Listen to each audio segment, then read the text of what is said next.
좋으신 아버지 하나님, 감사합니다. 고맙습니다. 한밤에도 우리의 생명을 붙드시고 일어나게 하시고 주의 전을 찾게 하시며 말씀과 기도를 통해 은혜 받게 하셔서 그 은혜 속에서 영혼이 강해지게 하시고 믿음을 세워주신 것도 감사합니다. 세상을 이기게 하옵소서. 나를 이기고 죄를 이기게 하옵소서. 사단의 모든 유혹을 떨쳐내고 이기고 승리케 하옵소서. 오늘 하루도 악에 빠지거나 시험에 들지 않도록 지켜 보호하시고 사랑하는 성도님들의 모든 생명과 재산과 생업을 붙들어 주시옵소서. 오늘 하루도 모든 상황을 믿음으로 대처하게 하시고 감사로 승화시키는 복된 하루 되기를 예수님 이름으로 기도합니다. 아멘. 아멘. 디모데전서 2장 5절 말씀입니다. 디모데전서 2장 5절 말씀. 하나님은 한 분이시요 또 하나님과 사람 사이의 중보자도 한 분이시니 곧 사람이신 그리스도 예수라. 아멘. 아멘. 한 분 대신 중보자 예수님에 대해서 우리가 한번 그 말씀을 좀 정리하시고 우리 주님에 대해서 우리가 생각하시면서 중보의 역할을 주님이 하시는데 예수님 믿는 믿음의 사람들에게도 똑같은 사명을 우리에게 주셨습니다. 죄인들의 중보가 예수님이시다면 예수 믿고 구원받은 하나님의 백성들은 하나님과 죄인들 사이에 중매자 역할, 죄인들에게 복음을 증거해서 그들이 하나님 앞에 나아갈 수 있도록 사명을 맡은 그런 중매자의 역할을 우리 예수 믿는 믿음의 사람들이 받고 있고, 그리고 또한 가는 곳곳마다 어떤 공동체든지 어떤 가정이든지 어떤 곳이든지 두세 사람이 모여 있는 곳에 우리는 언제나 화평자의 역할, 조정자의 역할, 주의 뜻을 드러내는 역할, 하나 되게 하는 역할, 그러한 역할을 우리가 맡은 분들이 바로 예수 믿고 구원받은 하나님의 백성들이다. 어느 곳을 가든지 거친 돌이 돼서는 안 됩니다. 주의 몸된 교회나 기관에 거친 돌, 넘어지게 하는 돌, 그건 결코 바람직하지 못합니다.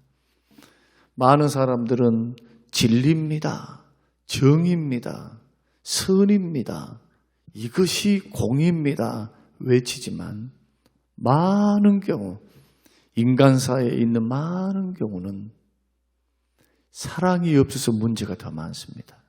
왜냐하면 완벽한 공의를 인간은 행할 수도 없고 파악할 수도 없어요.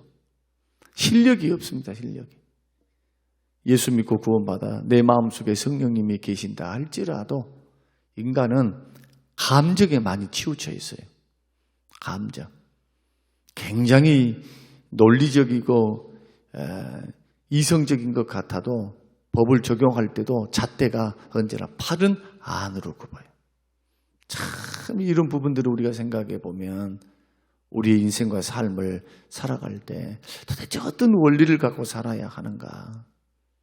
그래서 성경에 보면은 많은 부분 예수 믿는 믿음의 사람들은 사랑에 좀 주목을 많이 하셔야 돼요. 사랑에. 좀 죄를 지었어도 부족해도 죄를 용납하는 말씀은 아닙니다. 그러나 죄에 대해서는 분명히 분별하는 마음을 가져야 하지만 언제나 사랑 속에서 긍휼과 자비함으로 사람을 대하는 마음을 가지셔야 합니다. 특히 신앙생활에서는 더 그래요. 신앙생활에서는 이러한 역할, 우리 주님이 보여주셨던 역할, 이러한 역할이 바로 중보자의 역할인데 오직 중보자는 한 분밖에 안 계십니다. 이걸 기억하셔야 됩니다. 예수 그리스도십니다. 그런데 그 중보자는 하나님이십니다. 오늘 5절 말씀 보니까 하나님은 한 분이시오 그랬습니다. 저와 여러분들은 한 분이신 하나님을 섬기는 사람들입니다. 성부, 성자, 성령님이 삼위일체 되시는 한 분 하나님이십니다. 위격은 성부, 성자, 성령으로 되어 있지만은 세 분의 하나님이 아니고 위격만 구별되시지 하나님은 한 분이십니다. 그 하나님은 사랑으로 존재하신 분입니다. 성부, 성자, 성령 하나님이 사랑으로 존재하시는 한 분 하나님이세요. 30논에 빠져서도 안 될 것이고, 그리고 성부, 성자, 성령 하나님의 영광과 권능과 능력도 동일하십니다. 예수님이 성부 하나님에 비해서 열등하신 분이 아닙니다. 영광과 권위와 권능도 동일하십니다. 성령님도 마찬가지입니다. 삼위일체 하나님, 이분은 한 분으로 존재하신 하나님, 존재 방식이 사랑이다. 그래서 하나님은 사랑이시니라 그렇게 말씀을 해요. 요한 1서의 말씀 보면. 그래서 우리는 한 분이신 하나님을 섬기는 사람이기 때문에 어떻게 섬겨야 할까? 마태복음 6장 24절, 한 사람이 두 주인을 섬기지 못할 것이니 혹 이를 미워하며 저를 사랑하거나 혹 그를 중히 여기며 저를 경히 여김이라. 너희가 하나님과 재물을 겸하여 섬기지 못한다. 한 분 하나님 이외에 다른 것을 섬기면 그것이 우상 숭배가 된다. 어떻게 섬겨야 되는가? 하나님을 선택해서 우리가 이제 섬겨야 되는데 예수님은 이렇게 말씀하셨습니다.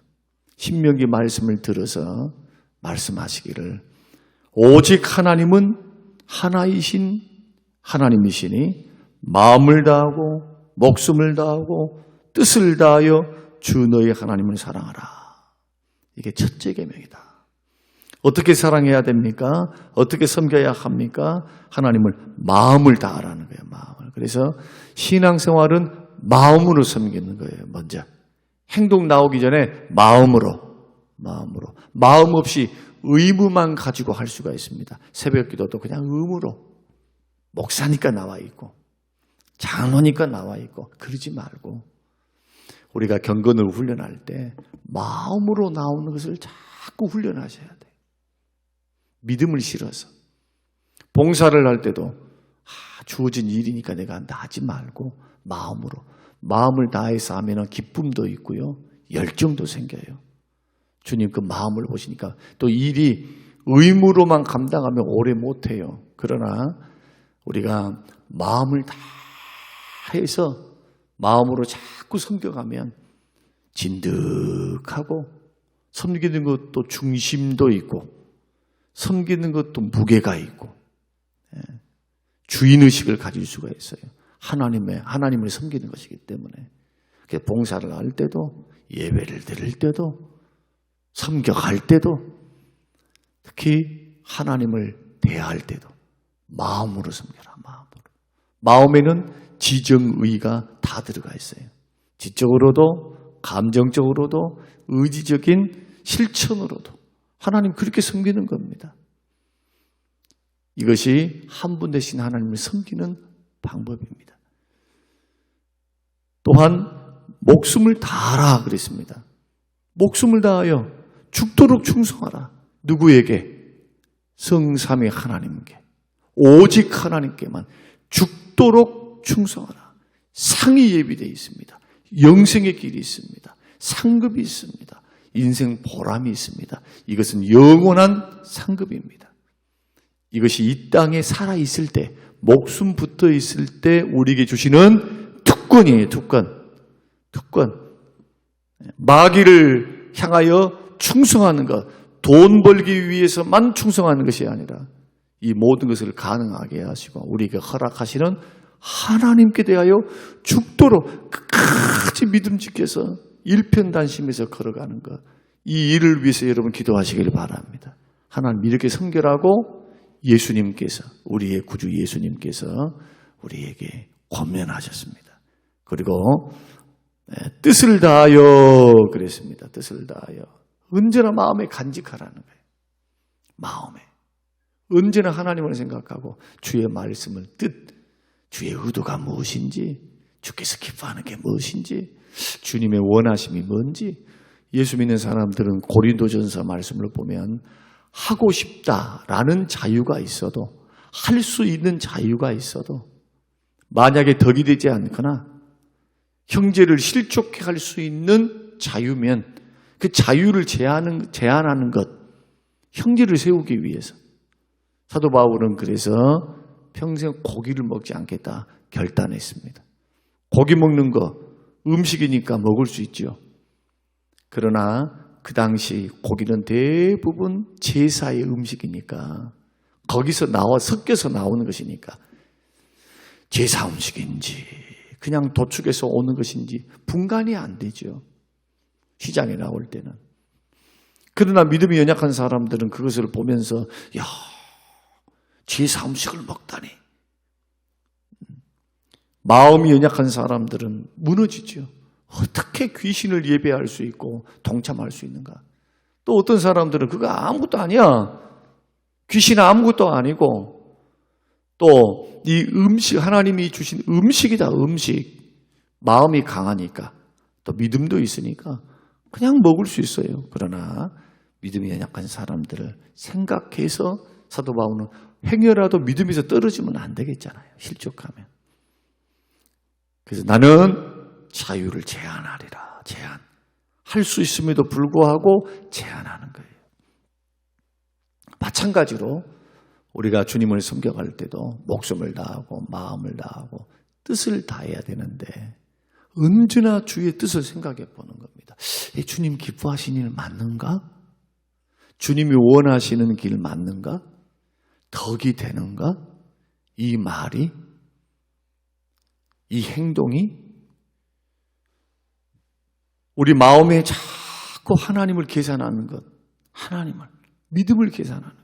새벽마다 제가 기도할 때마다 그렇게 기도합니다. 모든 상황과 사건을 믿음으로 대하고 감사로 승화시키게 해달라고. 이게 저의 날마다의 기도의 제목이고, 또 날마다 기도의 제목 가운데 하나는 뭐냐? 쓸데없는 말 하지 말자. 쓸데없는 말, 무익한 말, 하나 하는 말, 부정적인 말, 죽이는 말, 판단하는 말, 비판하는 말, 절대로 덕도 안 되지만 주님이 들으실 때 이것은 좀 죄송스러운 말들이에요. 이 말이. 이런 말들은 예수 믿지 않는 사람들이 하는 것이지, 구원받아서 영생을 얻고 하나님 자녀 되어서 보호자가 하나님이신데, 우리를 돕는 분이 하나님이신데, 하나님과 더불어서 보호를 받고 인생길을 걸어가고 있어요. 지금 눈에 보이지 않는 하나님께 천사를 보내서 우리를 돕고 계시는데, 그런 말들은 결코 합당하지 못하고 주님 기뻐하지 못한 말들이기 때문에 우리가 이러한 부분들을 생각하면서 마음에 언제나 누구를 의식하라? 주님을 의식하라. 주님을 의식하라. 이렇게 섬겨가야 돼요. 한 분 하나님을. 중보는 하나다고 말씀하십니다. 또 하나님과 사람 사이의 중보는 하나님이다. 그럼 왜 예수님이 중보자로서 육신을 입고 이 땅에 오셔야 했는가? 죄라고 하는 것은 하나님과 멀어지게 만드는 수단입니다. 하나님은 죄를 미워하십니다. 죄를 기뻐하지 않습니다. 죄 있는 자에게 대해서 하나님은 결코 복을 주실 수도 없고 구원을 주실 수가 없어요. 죄는 언제나 심판을 가져오고 고통을 가져옵니다. 로마서 1장이 말씀하고 있는 것처럼 하나님과 원수가 됩니다. 하나님께서 우리를 원수 취급한다는 것이 아닙니다. 이 말은 하나님은 사랑이시기 때문에 원수처럼 보시지 않습니다. 오히려 모든 사람이 다 회개하고 예수 믿어 구원받기를 원하시는 분이세요. 하나님과 원수가 됐다는 것은 인간들이 하나님에게 죄 지은 인간들이 하나님을 무시하고 등을 돌리는 상태. 등을 돌려버려요. 하나님 어디 있어? 하나님 있으면 나와보라 해. 얼마나 오만합니까? 그러면서 점점 하나님 없이, 하나님을 계산하지 않고 하나님은 등 돌리고 살아가는 것. 하나님 등 돌리고 사니까, 하나님을 경외하지 않으니까 더 죄를 어떻게 지을까요? 용감하게 짓습니다. 용감하게. 영원한 지옥불이 기다리고 있음에도 불구하고 깨닫지를 못하죠. 또 있다고 말은 들었다 할지라도 하나님과 등을 돌려버리니까 더 악순환을 가져오죠. 더 죄 가운데 걸어가게 됩니다. 용감하게. 그래서 이 문제는 죄 있는 인간들이 처리할 수 없기 때문에 하나님께서 직접 내려오신 겁니다. 직접 육을 입고, 그리고는 화해자의 직분을 행하신 겁니다. 하나님과 우리 사이에, 죄인 사이에 중보자가 되셔서 화해시키는 화목제물이 되셨습니다. 그러므로 이 한 분 되신 예수님을 우리는 어떻게 섬겨야 하는가? 양쪽에 다 흠이 없으신 분, 사람이면서도 흠이 없고 하나님이시니까 더더욱 흠이 없기 때문에 우리의 중보자, 우리의 메시아로서의 자격을 갖추셨는데, 예수 믿는 믿음의 사람들이 사명이 거기 있습니다. 여러분, 이런 좋은 주님을 섬기고 사는데, 이런 좋은 주님께 은혜를 받고 우리가 지금 생명의 길을 걸어가고 있는데, 예수 믿는 하나님의 사람들이 세상에 나아가서 오히려 불화를 일으키고 싸움을 부추기고, 만약에 그런 길을 걸어가게 된다면 이것은 주님의 길이 아니겠죠. 그래서 우리에게 적용점으로 주고자 하는 말씀이 그겁니다. 여러분의 직장에서 화목자가 되시기를 바랍니다. 화평을 전하는 피스메이커가 돼야 된다. 피스메이커. 언제나. 죄가 있는 그곳, 미움이 있는 그곳, 상처가 있는 그곳, 아픔이 있는 그곳에 예수 믿는 믿음의 사람들이 들어가서 상처를 치유하고 위로하고 사랑으로 보듬어주고, 비록 죄가 있다 할지라도 그 죄에 대해서는 미워해야죠. 나도 그런 죄를 지을까 봐 거울로 삼고 조심해야죠. 경계하고. 그러나 죄에 일단 넘어져 있는 사람들은 불쌍히 여기셔야 합니다. 막 손가락질하면서 막 안 돼요, 안 돼. 예수 믿는 장로가 그렇다면 이런 말 하지 말라고, 이런 말. 다 넘어질 수 있어요, 다. 누구든지 기도가 약하고 상황과 환경을 따라서, 마귀의 유혹을 따라서 믿음이 약해지면, 기도가 약해지면 언제나 넘어질 수 있는 것이 바로 우리 인간들이다. 엘리야도 그랬고 다윗도 그랬고, 이것을, 죄 짓는 것을 합법화시키거나 정당화시키는 말씀이 아닙니다.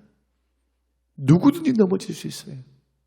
그래서 불쌍히 여기는 것도 서로 하셔야 돼요. 서로 불쌍히 여기며. 왜 불쌍히 여겨야 됩니까? 돈이 없어서? 왜 불쌍히 여겨야 됩니까? 천국을 못 가서? 아니죠. 아니요. 이 세상을 걸어가는 과정 속에는 마귀의 유혹도 많고 시험도 많고 내 약함도 많고 죄질 일도 많고 시험이 너무 많아요. 유혹이 너무 많아요.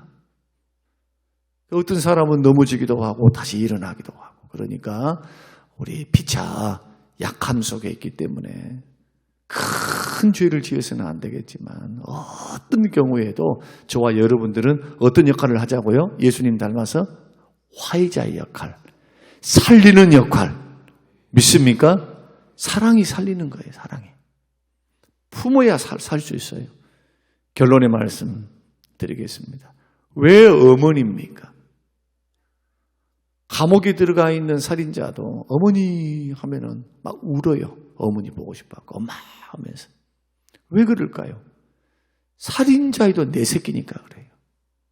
어머니에게는 살인자인 자식도 아름답고 예쁜 내 자식이라 이거예요. 긍휼의 마음이 발동을 해요. 야야, 너가 성공해서 죄 짓지 않고 잘 살았으면 얼마나 좋겠는가. 이런 말들은 책망의 말이 아니라 어머니의 마음에 뭡니까? 소원이고 자식 잘 되기 바라는 마음이지, 절대로 심판자처럼 굴지 않습니다. 내 자식을 향해서 누가 손가락질해도 방패막이가 되는 것이, 대신 그 죄를 짊어지고 죄값을 짊어지고 내가 죽을지언정 자식을 향하여 손가락질 안 해요. 옛날에는 그러지 않았는데 변호를 하죠. 변호. 커가면서 친구 잘못 만나가지고 그 말이 다 팩트겠지만 그렇게 불쌍히 여기는 것, 이게 바로 하늘 아버지께서 죄인들을 바라보고 예수 믿고 구원받은 저와 여러분들을 바라보는 주님의 마음이에요. 죄를 짓고 넘어진다 할지라도 주의 긍휼은 한이 없고 사랑은 끝이 없어요. 나를 위해서 독생성자 예수 그리스도께서 십자가에 죽어주셨기 때문에 그 아들을 보내신 아버지의 사랑이기 때문에 죄인된 우리들을 향하여도 끝까지 긍휼과 은혜를 베푸시니 날마다 은혜를 받고 죄 용서를 받고 사는 우리들도 똑같이 주변 사람들, 믿음의 형제들에게 똑같은 잣대를 가지고 긍휼과 사랑과 용서를 흘려보내는 것, 이것이 예수 믿고 구원받은 백성들의 살아가야 될 신앙 인격, 예수 닮음이다 하는 걸 생각하고, 여러분 어떤 공동체에 가든지 특히 교회에서는 허다한 흠을 덮어주세요. 많은 부분 사랑으로 권면해 주시고, 깨닫지 못하고 반복하고 있으면 깨닫지 못하니까 사랑으로 일러주시면 금방 고쳐요. 몰라서 그런 경우도 많아요. 이러한 부분들을 생각하시면서 우리가 오늘 한 분이신 중보자, 이 말씀을 제가 정리를 하면서 함께 은혜를 나누고 있습니다.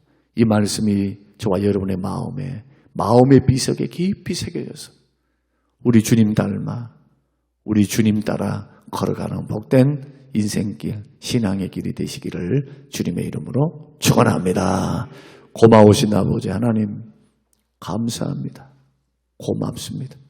우리에게 주신 귀한 말씀이 우리의 생명의 양식이 되게 하시고 영의 양식이 되어서 주의 길 가게 하시고 세상 사람들과 구별된 생각과 신앙 인격을 가지고 걸어가게 하사 하나님께 영광 올려드리는 복된 신앙인격 되도록 축복하옵소서.